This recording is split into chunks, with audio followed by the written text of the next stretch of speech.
Hi everyone, welcome to my another video. আজি কেএফচিলৈকে আহিব মন গ'ল। সেই দুপৰীয়া ভাইটিক ক'লোঁ যে ব'লা সন্ধিয়া কেএফচিলৈকে ওলাই যাওঁ। আৰু ঠাণ্ডাৰ দিনত কিবা অলপ চাটপাটা খাবলৈকে খুব মন যাই থাকে নহয়নে বাৰু? আৰু এয়া আমি আহি পালোঁ আদাবাৰীত তিনিআলিত থকা কেএফচিখনলৈকে। হোৱা তাতে ভাইটিয়ে অৰ্ডাৰ কৰি আছে আৰু আম্মা ইপিনে বহি আছে। আৰু ভাইটিয়ে অৰ্ডাৰ কৰা মিনে আমাৰ অৰ্ডাৰ ইপিনে ৰেডি।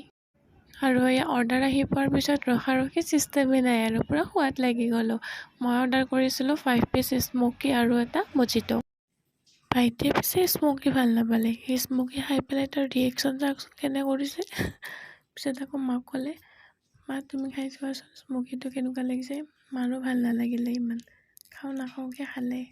আৰু শেষত মই খালোঁ লাভা চকলেট কেক। আৰু ঘৰলৈ উভতিবৰ সময়ত এস্কালেটৰৰ মজা অলপ ল'লোঁ। আজি ভিডিঅ'টো ইমানেই আছিলে। যদি চাই ভাল পালে লাইক, কমেণ্ট, শ্বেয়াৰ কৰিব আৰু লগতে ছাবস্ক্ৰাইব কৰি দিব। Bye bye.